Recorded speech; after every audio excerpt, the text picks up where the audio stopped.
para Bapak Ibu yang berbahagia, saudara-saudara sekalian, kemudian para senior umat Buddha yang sudah lama saya tidak ketemu, dengan Pak Murti Hadi juga, dengan Bapak, dan tadi dengan Pak Pomo juga saya bertemu, dan mungkin masih ada banyak yang lain yang saya tidak sempat sebutkan satu persatu karena nanti jadi absensi. Kemudian juga sempat saya berkenalan dengan Bapak Muhammad Sobari yang sangat rajin menulis di koran, dan saya juga suka mengikuti artikel-artikel yang beliau tulis karena sangat mengena untuk saya. Saudara-saudara, para Bapak Ibu dan tamu undangan yang berbahagia, malam hari ini memang kita akan mencoba berbagi cerita. Saya sepakat sekali dengan apa yang disampaikan oleh Ketua Panitia tadi. Anda tidak harus nanti menerima apa yang saya sampaikan, tetapi Anda paling tidak punya tambahan wawasan. Oh, ada orang yang berpikir seperti itu.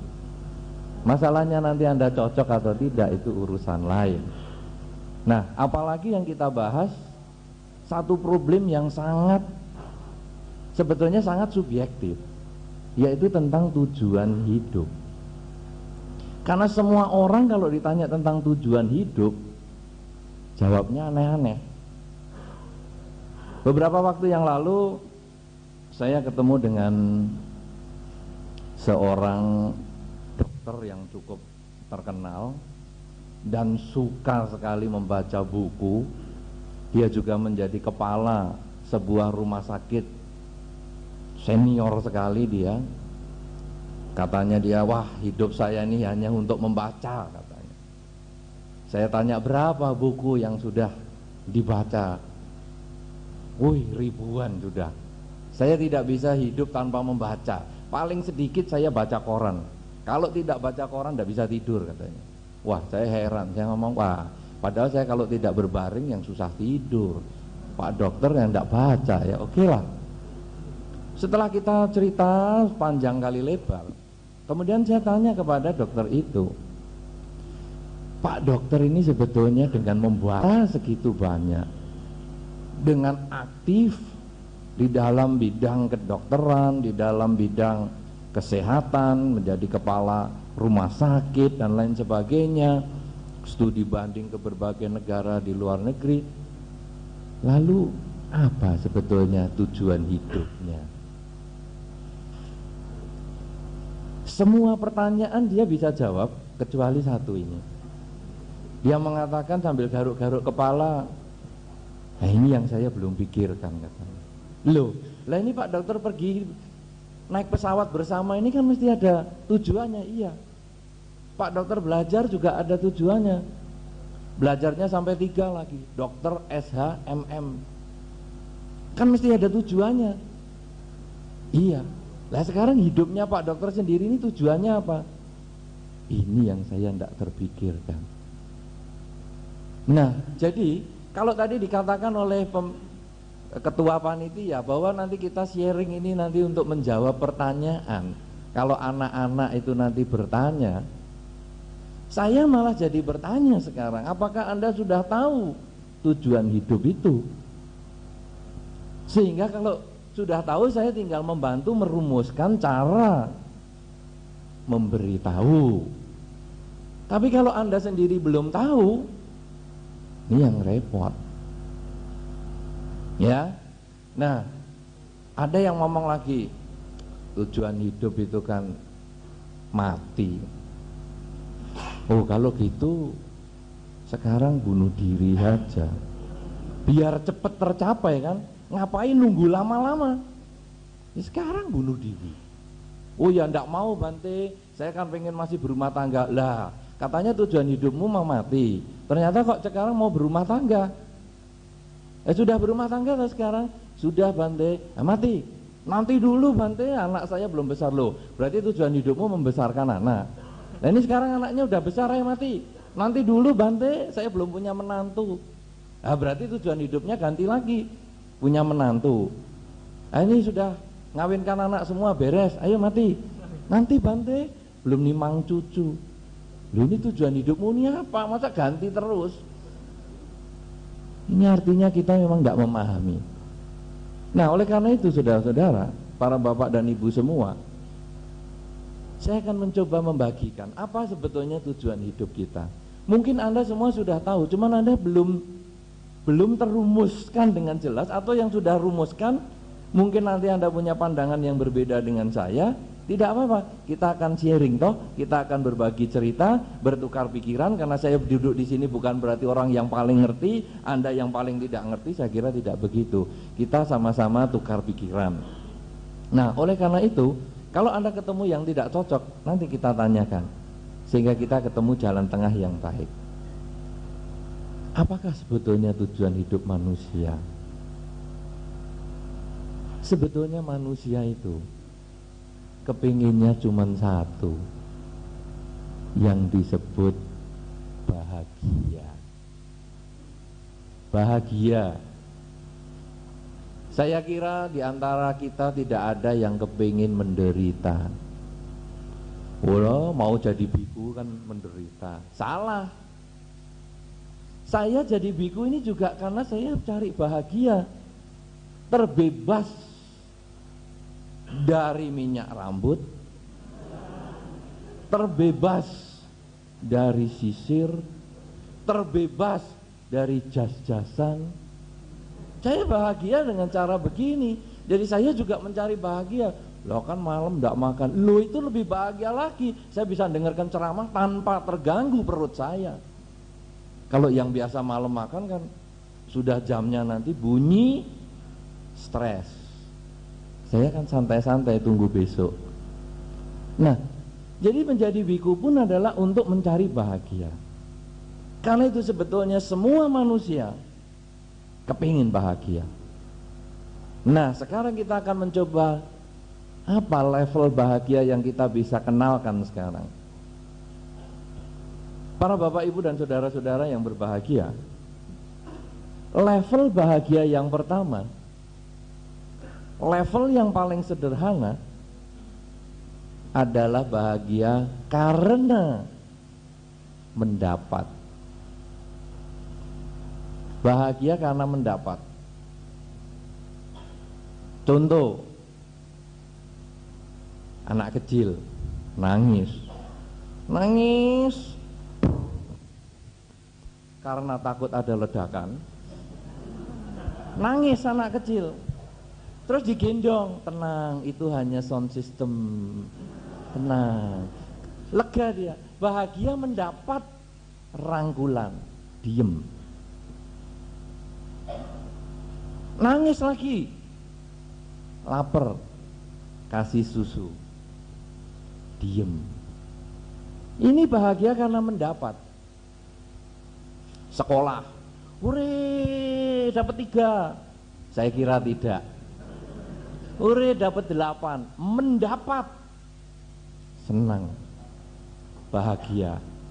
Hore dapat 10, bahagia. Hore naik kelas, bahagia. Bahagia karena mendapat. Nanti sudah gede, lulus, hore dapat gaji. Bahagia karena mendapat, hore dapat pacar. Bahagia karena mendapat, hore dapat rumah, hore dapat apa, dapat. Itu adalah kebahagiaan level 1. Itu tujuan awal. Tetapi kebahagiaan karena mendapat ini sebetulnya bukan hanya manusia. Kucing juga sama. Kita sedang makan, meong, kasih kerupuk, diem, karena dia sibuk makan. Meong lagi, kasih lagi, diem. Bahagia karena mendapat, itu sebetulnya masih level awal. Makhluk, bukan manusia pun bisa. Kucing bisa. Burung, Anda yang pelihara di rumah burung, wah, kalau kita datang, burung terbang di dalam sangkarnya, lari sana lari sini, terus kita kasih, diem. Bahagia karena mendapat. Anda punya ikan koi, begitu kita di pinggir kolam, wah dia mepet di badan kita, deket kita. Begitu dikasih makanan, dia diem. Begitu kan? Ya, dan Anda bisa kembangkan itu. Apa saja binatang di sekitar kita, begitu dia mendapat apa yang dia inginkan, dia diem. Level kita bahagia karena mendapat, boleh. Tetapi apakah hanya sampai di situ? Saya senang bisa numpuk uang sekian banyak. Itu bahagia karena mendapat. Untuk apa tuh uang? Bisa beli rumah, nggak bisa beli kebahagiaan rumah tangga. Bisa beli obat, nggak bisa beli kesehatan. Untuk apa? Nah, saudara-saudara, bahagia level 1 ini bahagia mendapat. Maka pada malam hari ini saya akan mencoba menawarkan kebahagiaan level yang kedua. Sebagai tujuan hidup kita yang kedua adalah kebahagiaan karena memberi. Memberi. Ini bahagia jenis lain.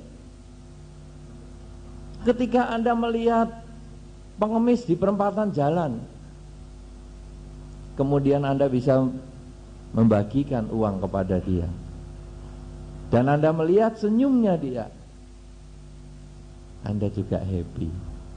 Happy yang Anda alami ini, kebahagiaan yang Anda alami ini, sebetulnya adalah level yang kedua. Bahagia karena Anda bisa membahagiakan pihak lain. Ketika melihat kucing meong-meong, kemudian Anda kasih kerupuk dan dia diem, Anda tersenyum. Anda bahagia karena Anda memberi. Itulah kebahagiaan level 2. Tetapi tentu memberi ini bukan secara materi. Memberi ini bisa berarti secara batin. Memberikan perhatian, memberikan kasih sayang. Itu adalah level kebahagiaan yang kedua.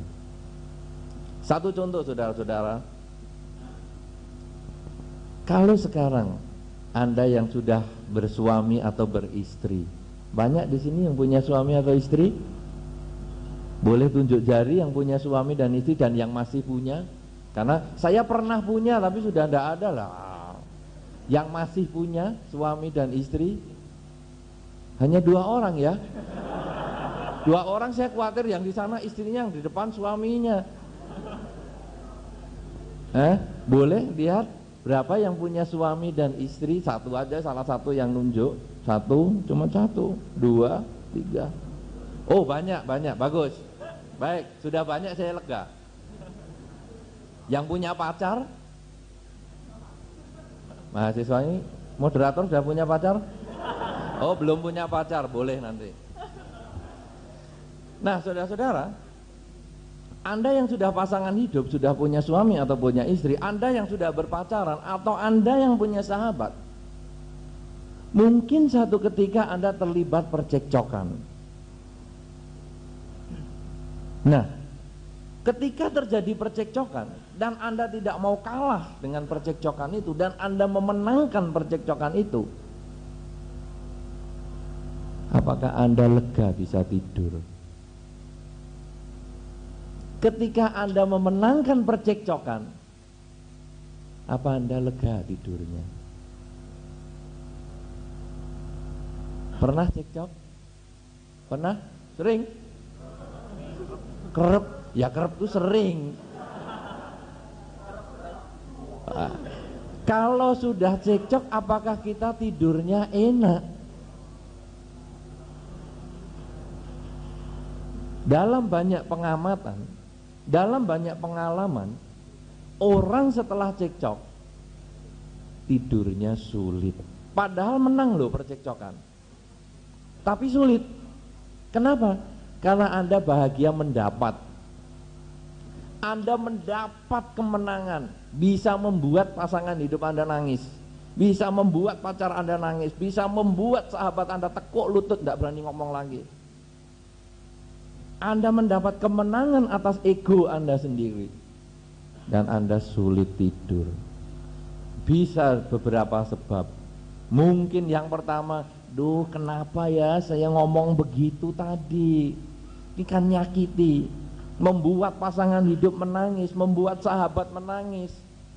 Kan sebetulnya sama dengan melukai diriku sendiri. Kenapa aku tadi emosi seperti itu? Itu yang pertama.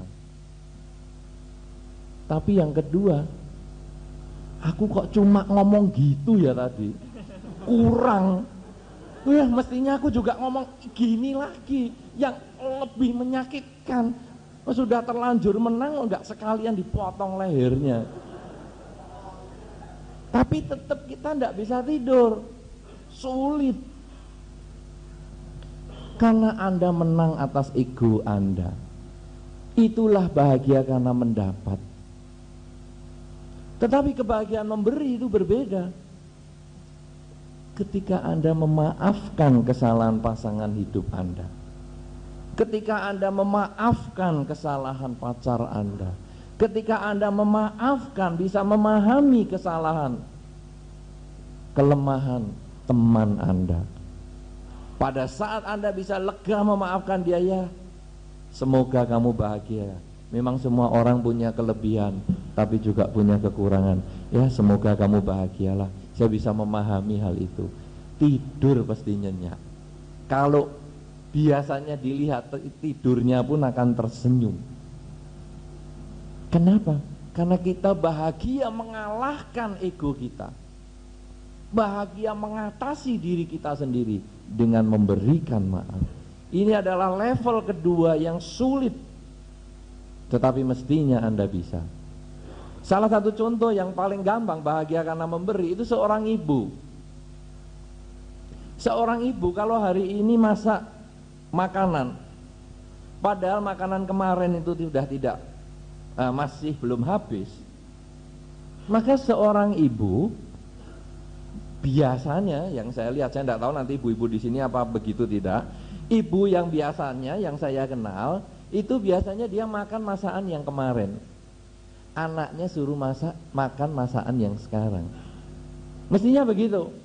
Apa ada ibu-ibu yang kebalikan? Aku yang masak, aku yang makan. Kamu kemarin yang tidak ngabisin, kamulah yang ngabisin sekarang. Ada ibu-ibu yang begitu? Oke. Wah gawat ini. Ini bisa ibu-ibu protes loh nanti. Karena setahu saya ibu tidak pernah begitu, ya kan? Motong apel yang busuk diambil sendiri, yang baik dikasihkan anaknya. Itu sebetulnya sudah latihan bahagia karena memberi. Jadi kita senang kalau kita melakukan pemberian kepada orang. Kita senang memberikan yang terbaik kepada anak kita. Kita senang memberikan yang terbaik kepada keluarga kita. Cuman apakah Anda sudah mengembangkan hal itu kepada lingkungan Anda? Di Jogja ini saya lihat masih banyak rumah yang punya kebun. Karena memang saya kan lahir di Jogja dan saya tahu banyak kebun. Kecuali yang kos-kosan beginian ini. Nah, para bapak ibu yang punya kebun, kalau di rumah punya mangga, dan kebetulan mangganya panennya pas asem, apa ibu akan mengatakan, mumpung asem kasihkan tetangga aja. Nanti kalau pas jatuh manis sudah musimnya, kita makan sendiri. Apakah masih berpikir seperti itu? Mungkin, karena Anda diem. Kalau Anda bahagia karena memberikan yang tidak enak, itu berarti Anda hanya bahagia karena mendapat.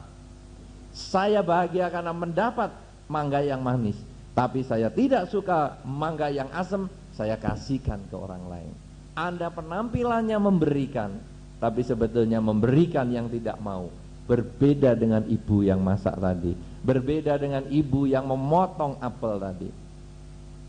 Oleh karena itu kebahagiaan yang kedua ini bukan sesuatu yang sama sekali tidak mungkin. Anda bisa kerjakan, dan Anda sudah kerjakan. Dengan memotong apel yang enak Anda berikan kepada anak Anda, yang agak busuk, agak asam Anda makan sendiri. Sebetulnya Anda sudah bisa mengerjakan itu, cuman kurang luas, sehingga Anda hanya sampai di kaplingnya sendiri. Coba sekarang diperluas ke tetangga Anda, coba diperluas ke lingkungan Anda. Kalau Anda bisa selalu bahagia karena memberi senyuman, memberi kasih sayang, memberi perhatian, saya kira dunia ini akan bebas dari permusuhan, bebas dari kebencian, bebas dari segala macam ketegangan dan ketakutan. Tetapi selama kita masih berpikir bahagia karena mendapat, pasti dunia isinya perang, isinya kebencian, isinya intrik-intrik, isinya teror. Karena saya bahagia ketika saya mendapat.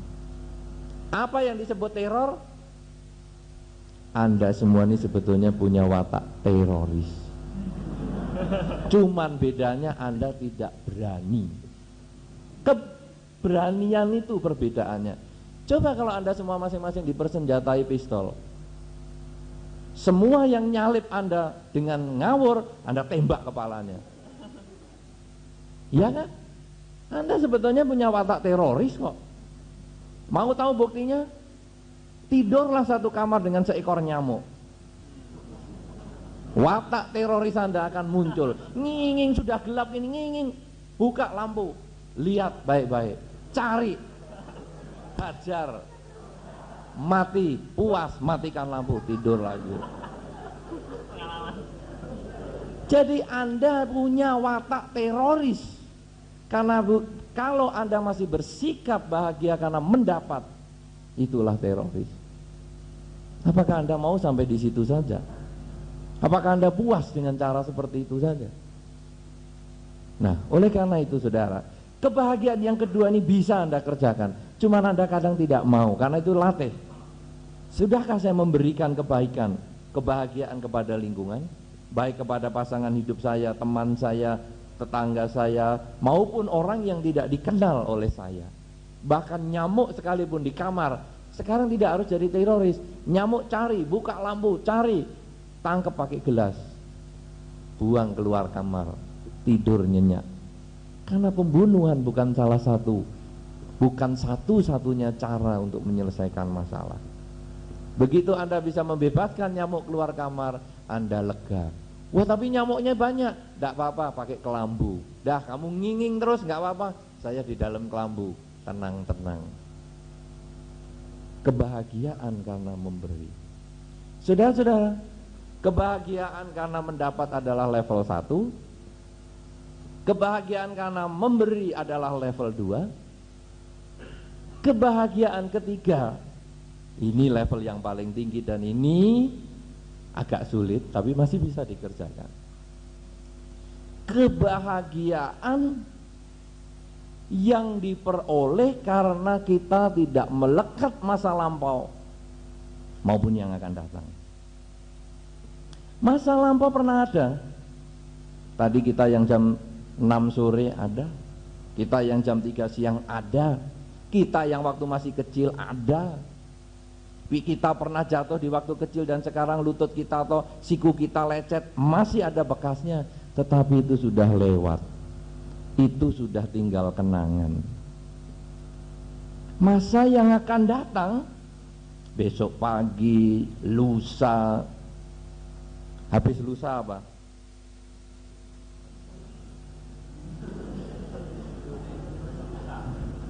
Ini, loh, Anda kan ngawur. Sudah ngawur kenceng. Ada itu bahasa Indonesianya. Kalau saya tidak salah, setelah lusa itu tulat, ya Pak Muhammad Sobari, betul? Hari setelah hari ini tulat, 3 hari setelah hari ini tubin, 4 hari setelah ini belum dibuat. Ada itu bahasa Indonesianya. Jadi Anda jangan ngawur lusa-lusi, sudah kenceng ngawur lagi. Dalam bahasa Indonesia cuma dikenal lusa saja, besok dan lusa, tapi ada tulat dan ada tubin, seingat saya. Nah, saudara-saudara, kita boleh punya rencana yang akan datang, tetapi rencana adalah tinggal rencana kalau kita tidak mengerjakan saat ini. Kebahagiaan yang ketiga itu adalah kebahagiaan karena kita terbebas dari kemelekatan masa lampau maupun yang akan datang. Apa contohnya? Tidur. Tidur itu paling gampang. Anda badan sudah di tempat tidur, berapa lama kecepatan Anda bisa mencapai tidur? Gitu? Ada yang sampai 1 jam bolak-balik, bolak-balik. Ada yang sampai 2 jam. Ada yang sampai pagi masih bolak-balik kayak barbeque gitu. Kenapa? Karena Anda tidak punya cara kebahagiaan melewati masa lampau, melewati masa yang akan datang. Kenapa? Karena ketika Anda badannya sudah di tempat tidur, pikiran Anda itu loh mikiri, aduh kemarin itu kenapa saya begini begitu, aduh dulu bagaimana, atau sebaliknya, aduh besok kalau yang nagih hutang datang bagaimana, aku harus lari kemana lagi ya, pintu belakang ini sudah saya kunci. Kita terpikir besok dan kemarin. Manusia ini terdiri dari badan juga batin. Badan dan batin ini mestinya selalu menjadi satu. Tetapi pada kenyataannya batin ini suka lari-lari. Badannya sudah di tempat tidur, batinnya ingat yang tadi, yang jam 7, yang jam 9, atau ingat yang besok pagi, yang lusa, yang tulat, yang tubin. Karena badan ini ditinggal batinnya, maka badan ini menjadi stres. Orang susah tidur sebetulnya adalah termasuk orang paling bodoh di dunia. Karena bayi yang belum sekolah pun pandai tidur. 24 jam bayi bisa tidur. Kenapa yang sudah sekolah tinggi-tinggi malah tidak bisa tidur? Kalau tidak bisa matematika bisa les, tidak bisa main musik bisa les, tidak bisa tidur tidak ada lesnya, tidak ada gurunya. Lah Anda tidak bisa tidur karena batinnya meninggalkan badan Anda minum obat tidur, yang tidur badannya, batinnya tetap jalan sana sini, akhirnya ngimpi buruk. Pagi bangun rasanya kepala seperti dipukuli. Nah sekarang bagaimana caranya? Badan ini harus jadi satu. Loh caranya bagaimana? Kalau Anda sedang kerja apa, badan harus ikut. Saya di tempat tidur, berarti pikiran harus di tempat tidur. Mikiri tadi, loh tadi kan tidak di tempat tidur, sekarang kan saya di tempat tidur ini loh, ada bantal, ada guling, tidur. Wah besok bagaimana bangun tidur? Besok urusan besok. Sekarang ini loh bantal dan guling, bantal guling, bantal guling. Tidur pasti. Tidak sampai 1 menit amblas. Kadang-kadang Anda boleh coba lagi, baca koran atau ngitung duit yang paling gampang. Semua orang biasa ngitung duit. 1, 2, 3, 4, 5, 6, 7, 8, 9, 10 diletakkan, pasti nggak 10. Hitung lagi 1, 2, 3. Berarti kalau Anda menghitung 20 tumpuan, sebetulnya waktu yang Anda gunakan bisa 40 tumpuan. Berapa inefisiensi kerja Anda? Karena ketika badan Anda ngitung, pikiran Anda lari-lari.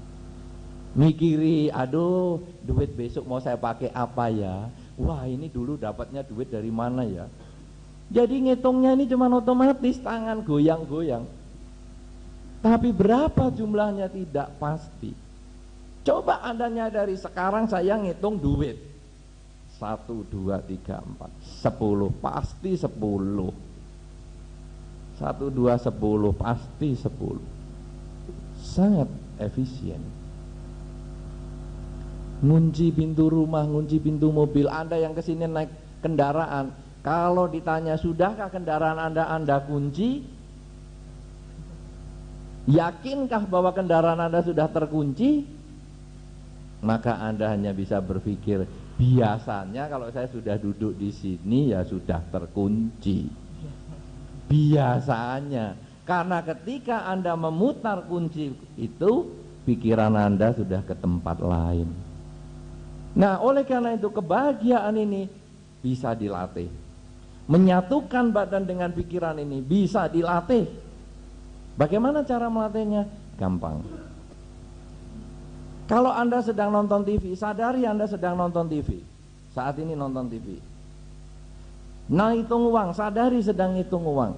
Ngunci mobil, sadari sedang ngunci mobil. Tapi kalau Anda mau latihan secara intensif, coba gunakan waktu 15 menit pagi, 15 menit malam, paling sedikit. Memperhatikan badan dan batin Anda ini. Menyatukan badan dan batin Anda ini. Bagaimana caranya?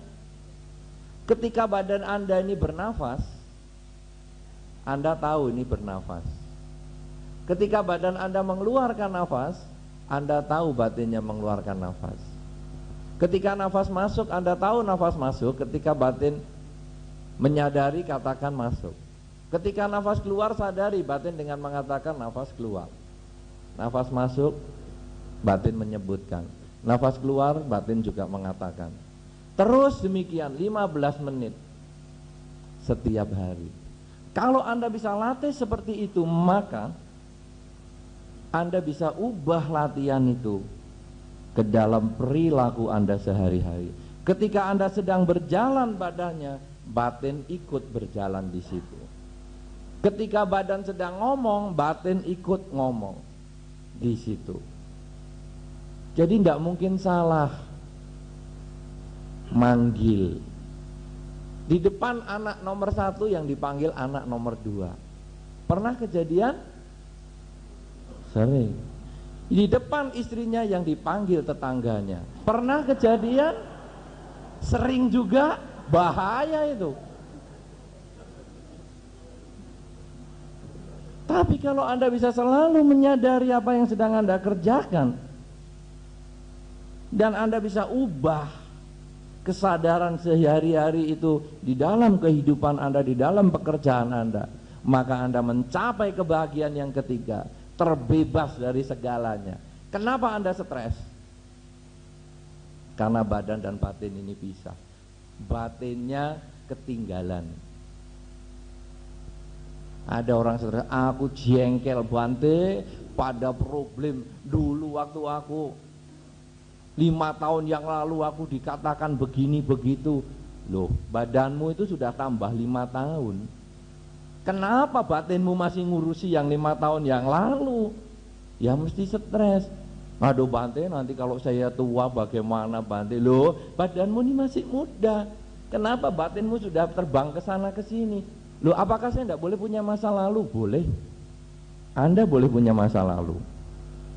Anda pernah jatuh ketika kecil dan luka di siku, boleh. Itu membuat Anda harus hati-hati supaya tidak terjatuh lagi dan tidak luka lagi di tempat yang sama ataupun di tempat yang berbeda. Masa lalu adalah latihan supaya kita bisa memperbaiki kalau masa lampau kita ada kekurangan, dan kita bisa meningkatkan kalau masa lalu kita itu punya kelebihan. Anda bekerja ada keuntungan, itu adalah bagian masa lalu. Cari sebab kenapa bisa untung, kembangkan di masa yang sekarang. Anda kerja ada kerugian, Anda kuliah mengalami kegagalan, cari sebab, perbaiki di masa sekarang. Kemudian masa depan Anda juga boleh punya rencana. Tetapi rencana itu diwujudkan dalam saat ini. Ibaratnya orang masang batu bata. kalau mau bikin tembok. Dia sudah punya benangnya, itu adalah rencana. Tetapi mata adalah melihat setiap batu bata yang diletakkan dan dilepo, letakkan diluluh, letakkan diluluh. Tetapi ini ada benang yang menjadi pedoman. Benang adalah sekedar benang, yang dia kerjakan adalah meletakkan batu bata. Nah, oleh karena itu saudara-saudara, di dalam kehidupan kita sehari-hari ini, kalau kita bisa selalu menyatukan badan dan batin, ketakutan tidak ada. Misalnya sekarang Anda disuruh tidur sama mayat, banyak yang takut. Padahal mayat lebih aman daripada orang hidup. Mayat dari kita tidur sampai pagi dia diem aja. Orang hidup kita tidur sampai pagi akeh polai. Kenapa Anda takut tidur sama mayat? Karena Anda terlalu banyak nonton televisi, sehingga Anda badannya tidur sama mayat. Pikirannya itu ingat masa lalu. Dulu televisi begini-begini, film yang saya tonton begini-begini. Nanti kalau kejadian seperti ini bagaimana ya? Kan kenyataan tidak ada. Saat ini saya tidur sama mayat, batin juga di situ. Tapi kalau takut, Anda perhatikan napasnya. Napas masuk, pikiran ngomong masuk, keluar ngomong keluar. Terus begitu. Maka ketakutan akan lenyap, kegelisahan akan lenyap, kebencian akan lenyap, kejengkelan akan lenyap. Dan inilah kebahagiaan level yang ketiga. Semua perasaan negatif tidak ada lagi pada diri kita. Karena semua perasaan negatif, bahkan perasaan positif, sebetulnya itu hanya isinya karena kita membandingkan masa lampau, masa yang akan datang, masa lampau, masa yang akan datang, sehingga akhirnya menimbulkan problem bagi diri kita sendiri. Tapi kalau kita sudah mencapai kebahagiaan yang ketiga ini, terbebas dari masa lampau, terbebas dari ikatan masa yang akan datang, inilah level kebahagiaan yang tertinggi. Oleh karena itu saudara-saudara, jadi tujuan hidup kita ini sebetulnya adalah mencari kebahagiaan. Semua orang mencari kebahagiaan dalam bentuk segala macam. Kebahagiaan level yang pertama adalah mendapat. Itu adalah level yang sangat sederhana, yang sangat alamiah. Bahkan binatang pun mengalami kebahagiaan karena mendapat. Level yang kedua yang lebih manusiawi adalah kebahagiaan karena memberi. Dan itu kita sudah kerjakan. Salah satu contohnya, seorang ibu memberikan makanan yang lebih baik kepada anaknya yang kurang baik untuk dirinya sendiri. Dan kebahagiaan yang level ketiga, yang ini butuh latihan agak khusus, adalah bahagia ketika badan dan batin selalu menjadi satu. Setiap saat, di setiap tempat, selalu badan dan batin menjadi satu, sehingga manusia terbebas dari kegelisahan, dari ketakutan, dari kecemasan, dari kekhawatiran, dan segala macam perasaan yang mengganggu lainnya. Inilah 3 macam kebahagiaan yang kita bisa dapatkan di dalam kehidupan ini. Dan itu bisa menjadi satu pandangan untuk menjadi tujuan hidup Anda. Mungkin Anda punya tujuan hidup yang lain, atau mungkin Anda punya pandangan yang lain. Tentu kita akan bisa bahas di dalam forum diskusi yang sebentar lagi akan kita lakukan. Karena itu, inilah yang perlu saya sampaikan dalam kesempatan malam hari ini. Semoga bisa menjadi inspirasi untuk Anda semua dan bisa memancing berbagai macam pertanyaan yang akan menambah wawasan kita bersama. Semoga Anda berbahagia, dan saya kembalikan kepada pembawa acara. Terima kasih atas perhatian Anda. Selamat malam.